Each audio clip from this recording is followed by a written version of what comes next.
Iranian Revolutionary Guards, and they said that because the ship, even though it was belonged to a Portuguese owner, but it was, according to Iran, had connections to Israel, and therefore they had seized it toward the Iranian territory.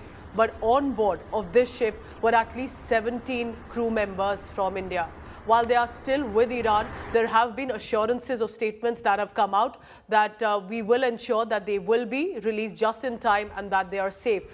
External Affairs Minister Dr. S. Jaishankar had also spoken to Iranian Foreign Minister and had sent out a message that Indians should not be harmed on the ship. But amid all of this, there was a ray of hope. And I will put out that image in just a short while, that a young cadet who was on that ship, we are told, has reached back home in Kerala, in Kochi, has been reunited with the family members, and that's one of the big steps. So that image on your screen, that young cadet was received by officials on the ground in Kerala, that smile clearly says a lot. And in many ways, this is how India's reputation is seen, with whether it's Iran, Israel. They may be at war with each other, remember, but they're also trying to ensure that Indian officials, Indian personnel are not harmed. But of course, this is just one step up, with more details coming in that 17 are still in Iran. Now, whether they are detained, arrested, in custody, how they are being kept, that clarity is not there. But we are hopeful that it will not be just one, but more and more crew and personnel will be released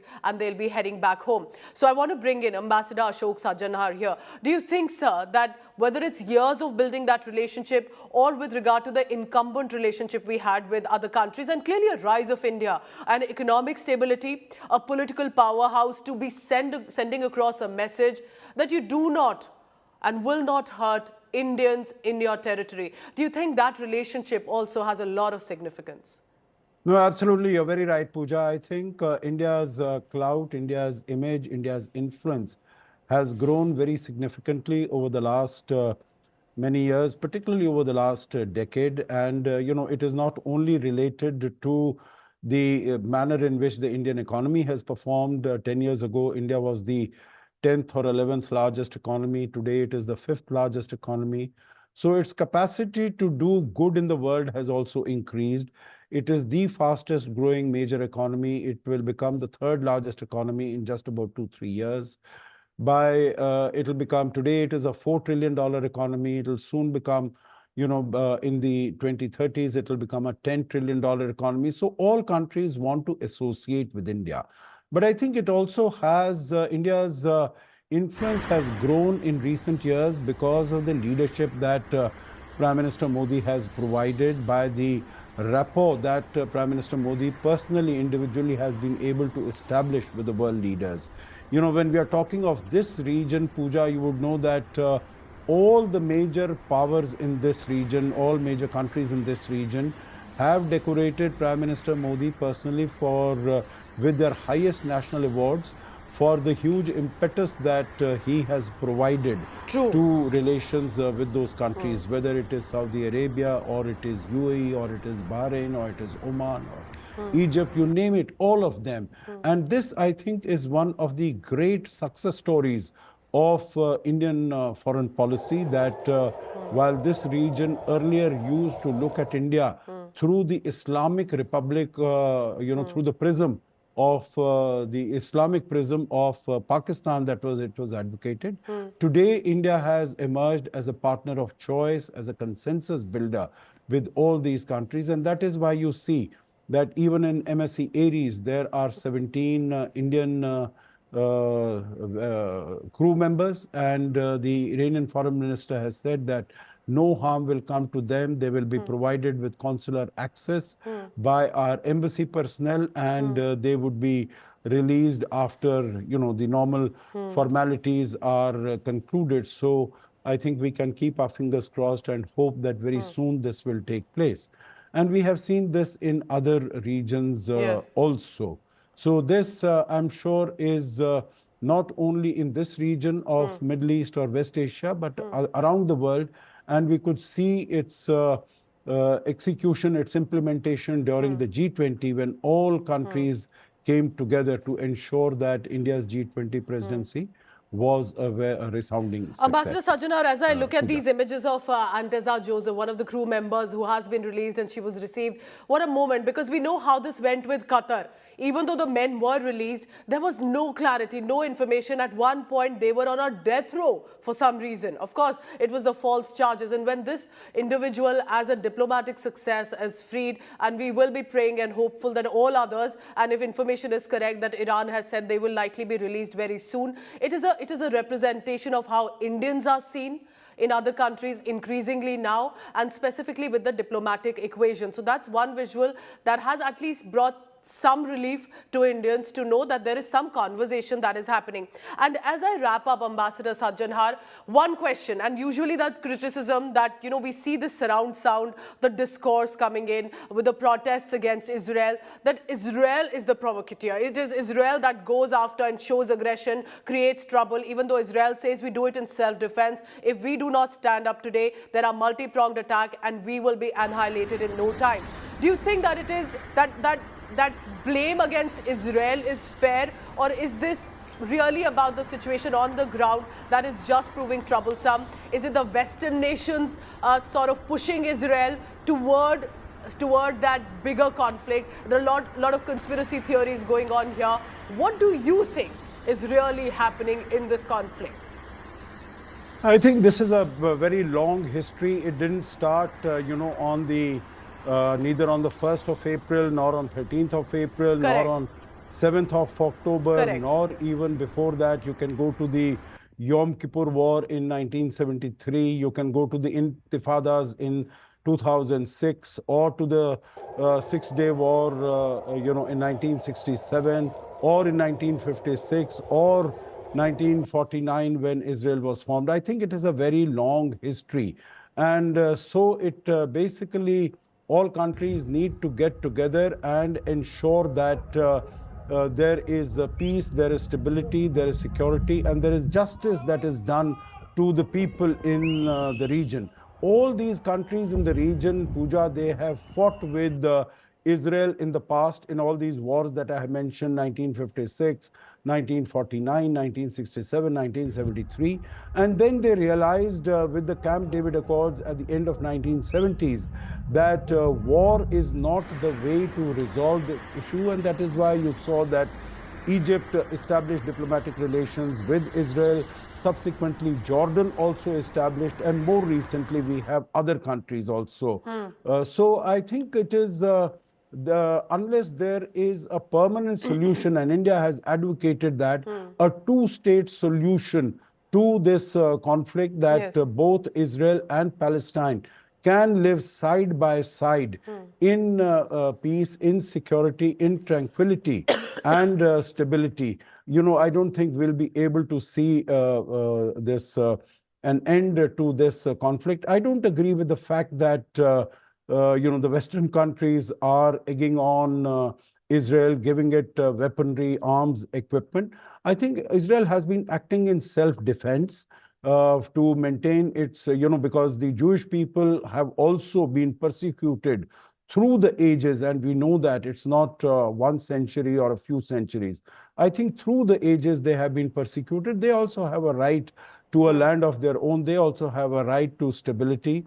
And that is why, on the 7th of October, India was very clear and categorical that it was a terrorist attack by Hamas, and Israel had all the right to go to try to avenge this attack and to release the hostages. Yes. But after that, we also said that the manner of conducting this attack in Gaza by Israel was very inhumane. All the international necessary humanitarian international law needed to be followed. And we also sent out aid and support to the refugees, to the people who had been displaced in Gaza.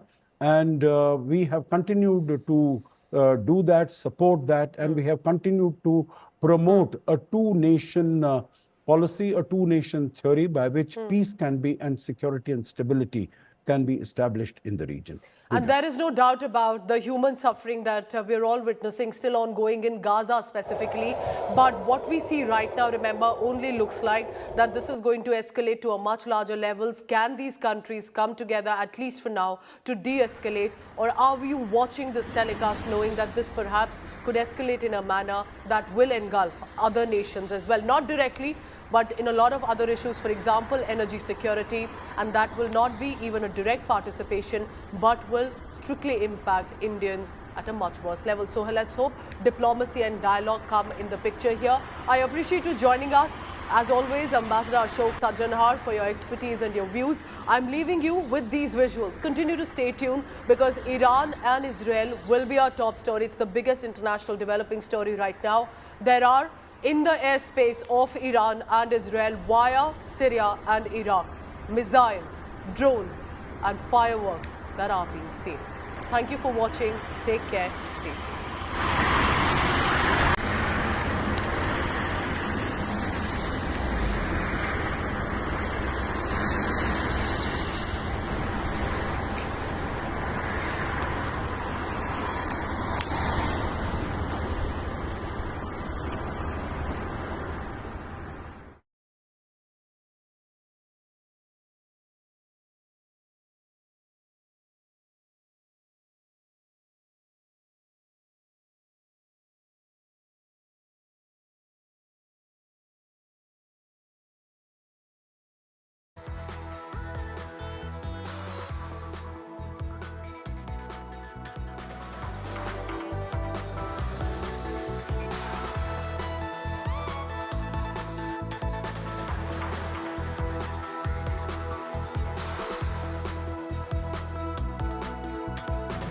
Hello and welcome. I'm Pooja Shali. We have a special telecast coming in right now. A lot is happening in West Asia. There appears to have been an escalation this morning coming in from what it was earlier a few days ago. The 1st of April, Iran is alleging that their consulate was targeted in Syria. Then they fired missiles and drones toward Israel on the 14th of April. And now, if the information that's coming in from different quarters is to be believed, a lot has happened on the ground. Take a look at these visuals. These are the latest visuals we are being told of Israel's attack directly toward Iran.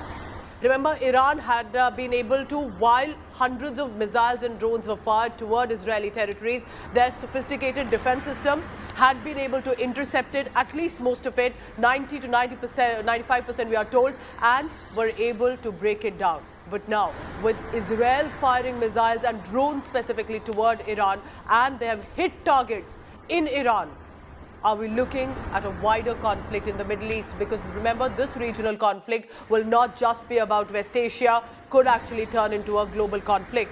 Israel has reportedly attacked Iran with missiles, and there is very less clarity, because no official information coming in. And very interestingly, while Israel doesn't have much to say, while Iran is trying to deny that there have been targets hit on its territory, but according to US media reports and US officials quoting, that Israeli missiles have hit targets and sites in Iran. But the officials are not confirming if the targets have hit neighboring Iraq and Syria as well. In just a short while, we are going to put out a map for you to understand where these countries are located and how, for Israel or Iran to hit at each other, they will have to go through the airspace of Syria and parts of Iraq. This happened the previous time when Iran was hitting towards Israel. But the visual images that we can confirm to you, that the night sky that was lit up. In fact, this was early morning. Iran suspended flights over several cities. Why would Iran do that if there isn't an issue right now with the Iranian airspace and if something else of a conflict is brewing? Iranian government has moved several flights away from Isfahan. Isfahan is the main airport. That's where the understanding that we are getting right now, and I'll go across to Isfahan in just a short while. The attack came days after Iran launched that first ever attack on 13th of April. Remember, Tehran, we were told, launched about 300 missiles and drones on Israel. The Iranian strikes were in response to the 1st April Israeli strike on the Iranian embassy. So this is the latest that we are bringing to you. I want to immediately bring in a diplomat who has served in Iran in Tehran, Ambassador Ashok Sajjanhar. Appreciate you always joining in, Ambassador, because your perspective, not just with regard to your expertise, but what's been happening across the world, definitely adds value to our telecast. I want to first immediately ask you the big questions, and that is with regard to Isfahan that is coming. Now, it is believed to be Isfahan at the airport area, that there are aircrafts there, it's a big target site. But if I'm correct, isn't Isfahan also the place where there is suspected to be a nuclear training program of Iran? Because then it reaches and touches several other layers to this conflict, if it is hit. Yeah, thank you very much, Pooja, for having me on your show. You are very right. Isfahan is the first capital of Iran. It is an ancient civilizational Yes. heritage city, 2,500 years old. Persepolis, the former capital, is located there. It is the roots of the Persian dynasty there. In addition to, what you mentioned about the nuclear training program there, the nuclear facility in Natanz is located not far away from Isfahan. Now, I would imagine that, if, again, as you said very correctly right at the beginning, that we need much more clarity. Right now, Yes. there are stray reports that are coming in from, different media sources, etc.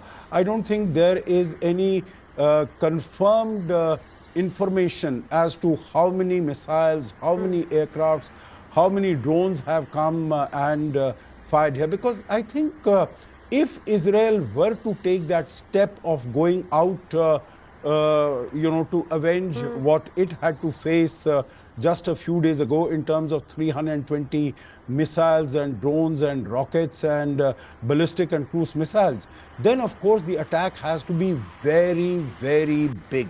And, so I think everyone would really be able to see. And it would not be only after a few aircrafts, in Isfahan, that's a big aircraft base, etc. It will really have to be something very, very substantial and very, very significant. But I think all of us are also aware that there has been huge pressure on Benjamin Netanyahu and on Israel not to escalate the matters further, take the success, as you also put it, that all the most of these missiles and drones were shot in the air. And so many countries came to the assistance of Israel.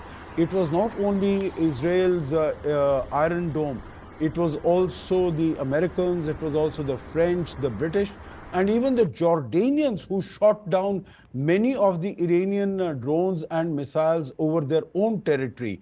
So I think while earlier we were seeing in the Israel-Hamas context Yes. that Israel was being isolated because of the manner in which it had conducted that offensive against the Hamas in Gaza, after this Iranian attack on the 13th, 14th of April, it was Iran which was finding itself isolated. So I But think it would Ambassador have really Sajjanhar, taken... you're saying that the world or even Israel wouldn't want this to escalate. But isn't this an escalation? When you're targeting territories directly, and it looks like from what we have, look at that fireball that erupts when these missiles and drones have hit. This is an escalation already. Yeah, no, what I was saying is that the world would not want the escalation to take place.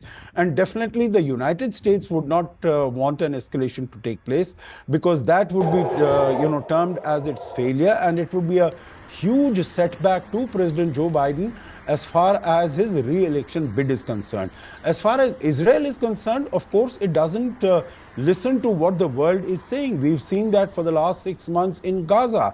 It has paid scant attention to what the Americans or what the others are saying as to how it should conduct its, attack in Gaza. So Israel is only concerned about what it feels are its own interests.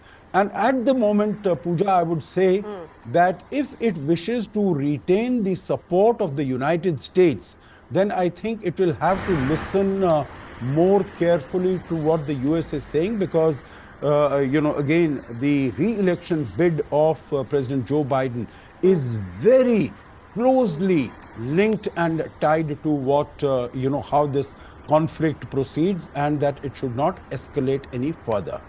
Ambassador But this, Sajjanad, as no, you I say, agree. Yes, very rightly, that this, if all these fireballs have come, missiles have come from Israel, then this is a definite escalation of the situation as it has prevailed so far. And who will take that step back? Will Iran say, okay, let's end it here, which is very unlikely because they have their own proxies, Hezbollah, to Hamas, to Houthis, who are constantly being after with a multi-pronged attack targeting Israel.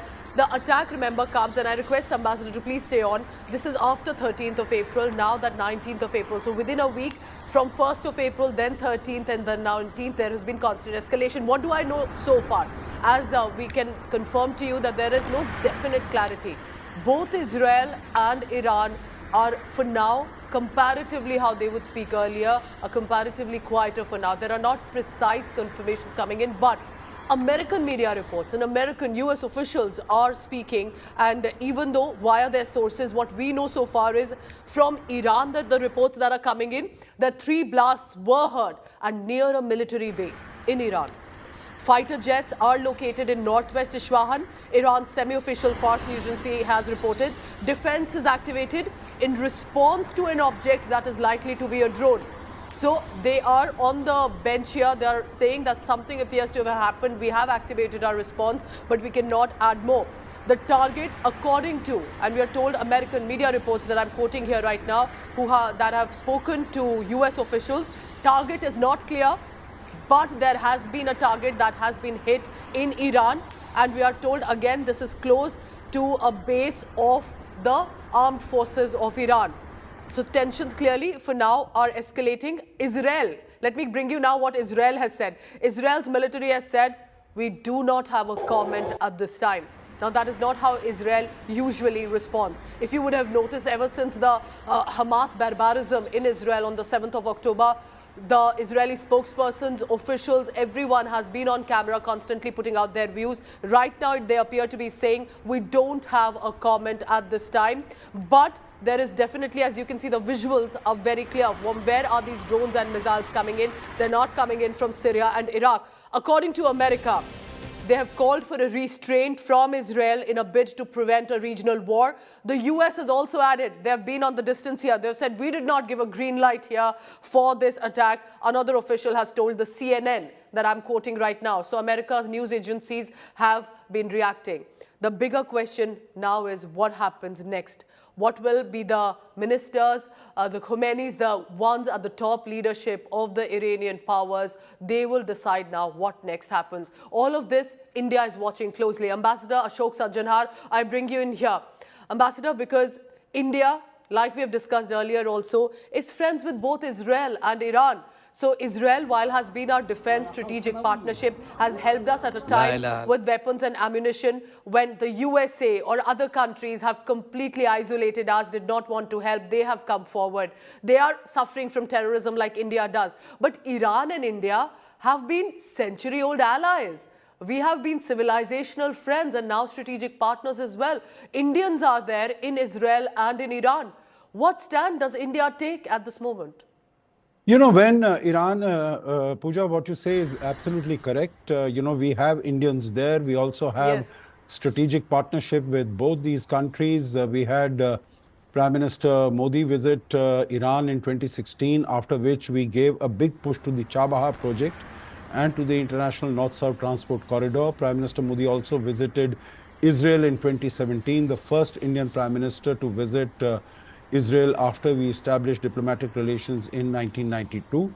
So both these countries are very important partners, and that is why India has expressed very serious concern at the possible escalation of the hostilities between these two countries. We have advised both of them to exercise restraint, and that is how we will work. Our foreign minister has spoken, External Affairs Minister has spoken to both his counterparts in Iran and Israel and has counseled restraint, that it should not be allowed to further escalate. Iran has stated very clearly that even a minimal attack by Israel on Iran would be met with much more lethal attack from their side. They said earlier last time it was, it appears that it was basically for domestic consumption in Iran. And so that is why it was not really able to wreak much havoc or damage as far as Israel is concerned. And they had provided apparently this intelligence through Saudi Arabia and through the UAE to both Israel as well as to the United States.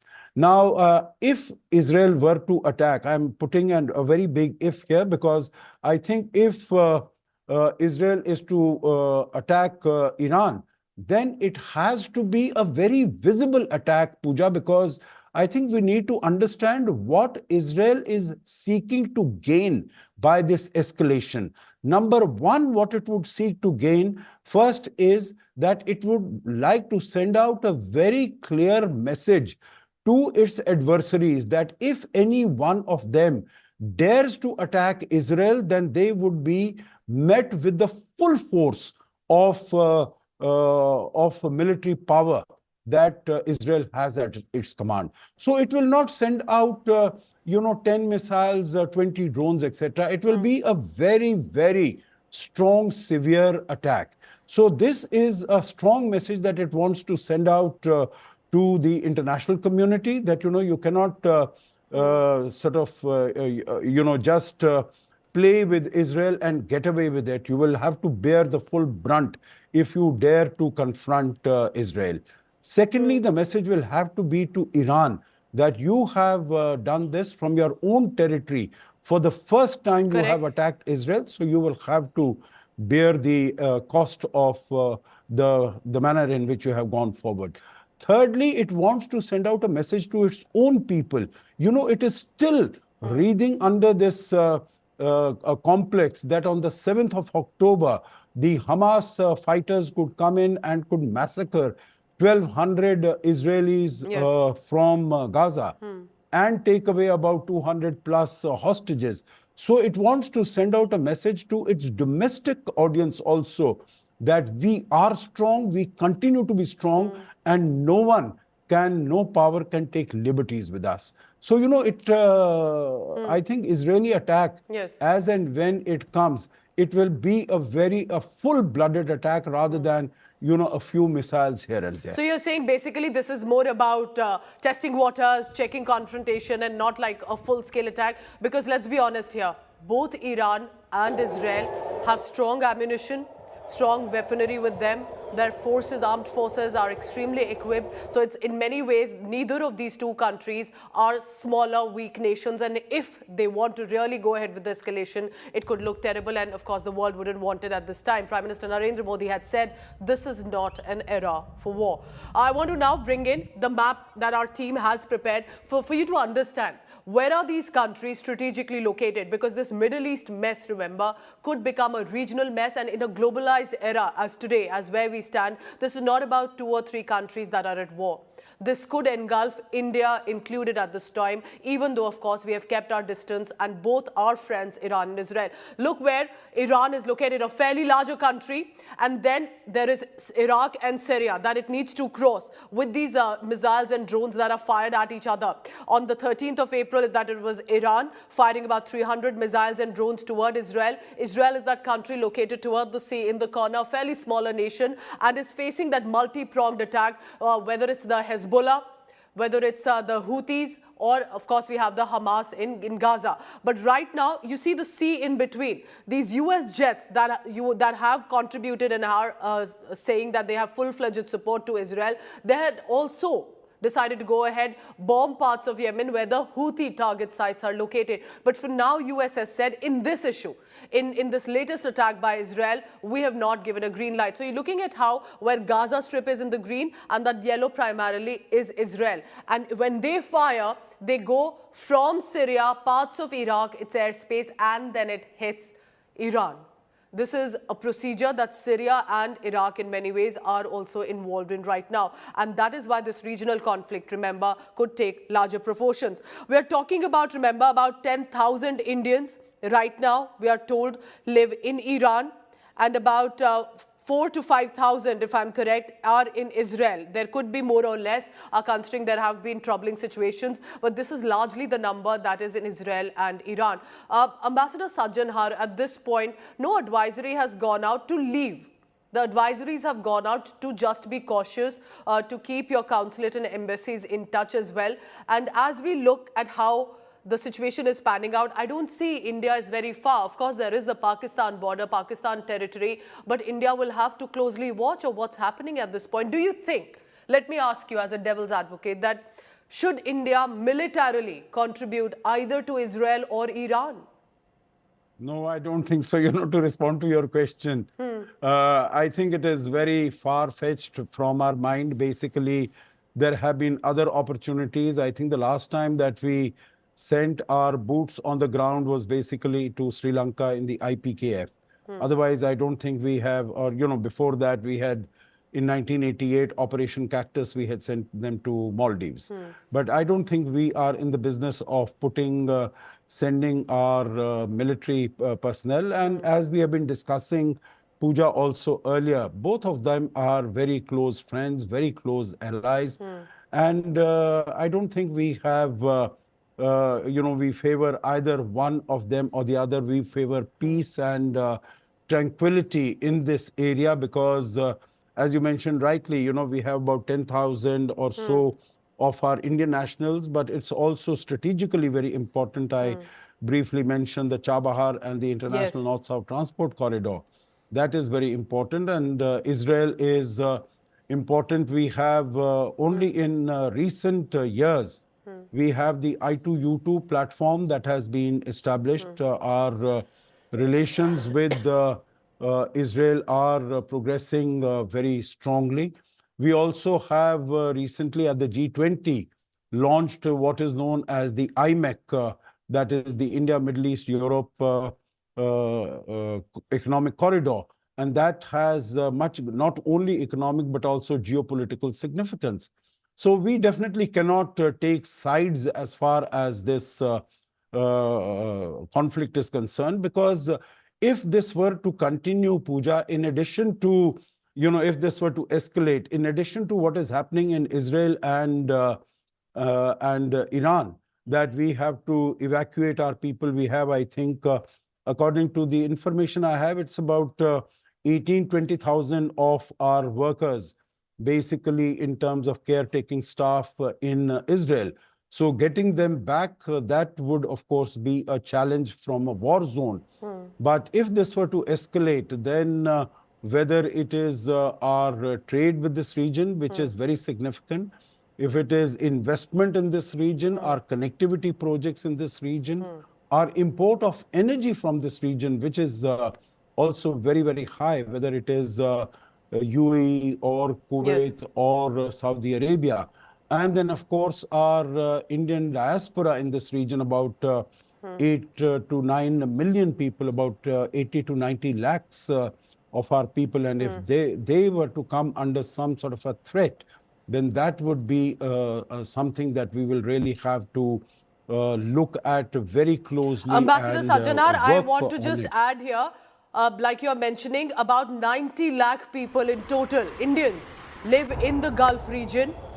Iran, India relies heavily on West Asia, specifically for oil. With oil, of course, comes in the energy security. That is very crucial. We've been able to keep ourselves stable compared to the Western nations with regard to Russia-Ukraine war, because we have taken that discounted oil from Russia. But here also at this time, we are looking at a certain stability, and with India, that is Iran's 5th largest trade partner.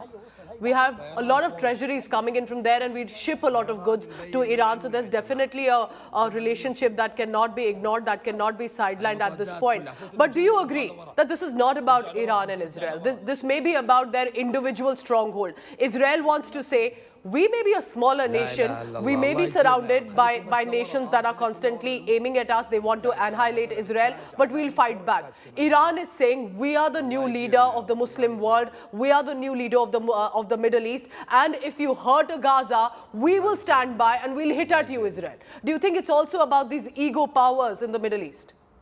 Yeah, I think Iran is trying to challenge the hegemony of Saudi Arabia Yes, and correct. the UAE, because these are the most preeminent Muslim states. And it has thought that, if it were to take the Palestinian cause, then it would be able to, take its own leadership. It would be able to exercise its own leadership. Now, this thing is very clear that countries in the region want good relations with Israel. We have seen this after the Abraham Accords, after 4 years, whether it is the UAE, Bahrain, Egypt, Jordan, of course, had earlier also, but many countries want better relations with Israel. None of these countries wants conflict.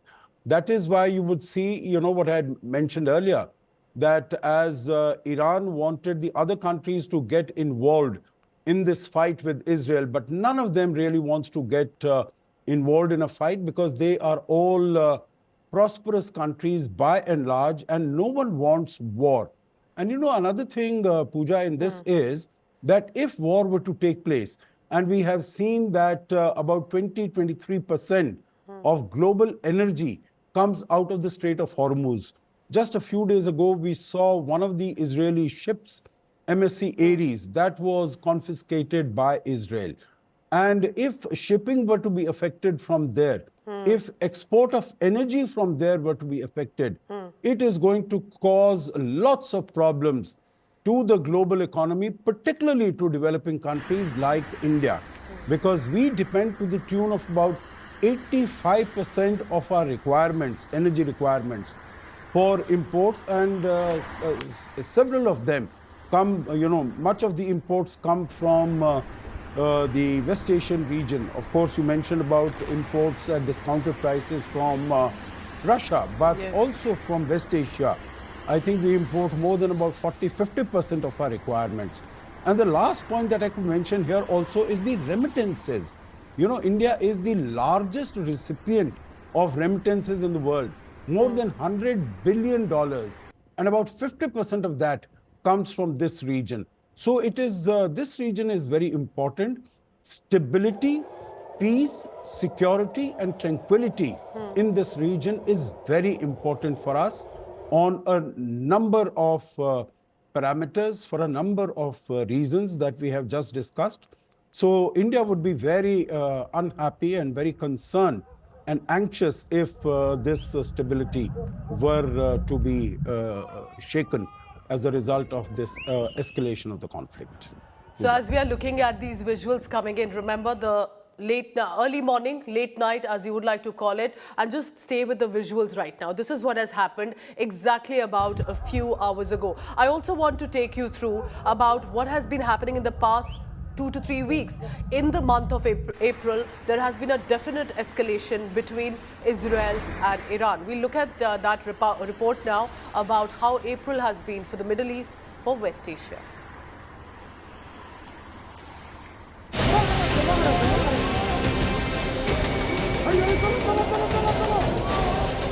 Major escalation amid mounting tensions in West Asia.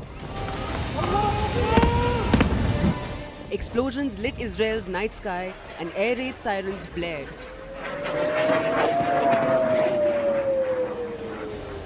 We are closely monitoring Iranian killer drones that are en route to Israel sent by Iran. This is a severe and dangerous escalation. Our defensive and offensive capabilities are at the highest level of readiness, ahead of this large-scale attack from Iran. Together with our partners, the Israel Defense Forces is operating at full force to defend the state of Israel and the people of Israel. As Iran launched hundreds of drones and missiles against Israel cities in an unprecedented attack, Israeli authorities have said more than 300 missiles and drones were fired by Iran. But 99% of them were intercepted by Israel's state-of-the-art missile defense system. No major damage or fatalities have been reported on ground. Israeli Prime Minister Benjamin Netanyahu chaired an emergency meeting. Netanyahu warned that Israel will hit back anyone trying to harm it. אזרחי ישראל, Citizens of Israel, in recent years, especially in recent weeks, Israel has been preparing for a direct attack by Iran. Our defensive systems are deployed. We are ready for any scenario, both defensively and offensively. The state of Israel is strong. The IDF is strong. The public is strong. We appreciate the US standing alongside Israel, as well as the support of Britain, France, and many other countries. They made a huge mistake yesterday, and they believed that they had the ability, and they launched an unprecedented attack, not only against Israel. In the history of humankind, there has never been such a level of missile attacks. It's much greater than anything even witnessed in the Ukraine over the past few years. And they were utterly unsuccessful. Iran had vowed revenge since the April 1st airstrike on its embassy in Syria, which Tehran accused Israel of being responsible for. Israel hasn't commented on it.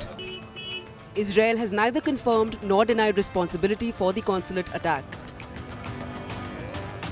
ما خود رژیم خبیث که سرتابا خبث و شرارت و خطاست، یک خطای دیگری هم بر خطاهای خودش اضافه کرد و او حمله به کنسولگری ایران در سوریه بود. کنسولگری و دستگاه‌های سفارت در هر کشوری که وجود دارد به منزله خاک همان کشوری است که سفارت متعلق به اوست. Iran asserted in its statement to the United Nations that the action was conducted in the exercise of Iran's inherent right to self-defense. West has strongly condemned Iran's attack.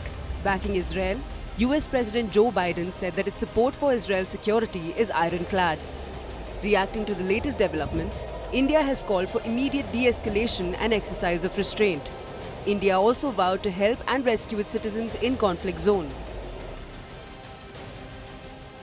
It's obviously a matter of deep concern because it represents an escalation in the situation, and that is something which obviously worries all of us, because everybody, the entire world has stakes in that region. We have particular stakes in the region. With the latest escalation between Iran and Israel, will the world see another phase of hostilities between the two sworn enemies? Bureau Report, India Today. It's important to understand here also today, amid this war that's ongoing, which is giving signs of escalation, where does India stand and how India is viewed by these Middle East, West Asian nations? Remember, about a few days ago, there was a ship that was seized by the Iranian Revolutionary Guards.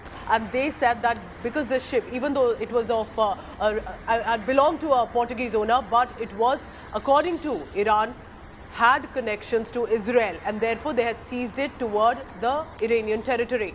But on board of this ship were at least 17 crew members from India. While they are still with Iran, there have been assurances of statements that have come out that we will ensure that they will be released just in time and that they are safe. External Affairs Minister Dr. S. Jaishankar had also spoken to Iranian Foreign Minister and had sent out a message that Indians should not be harmed on the ship.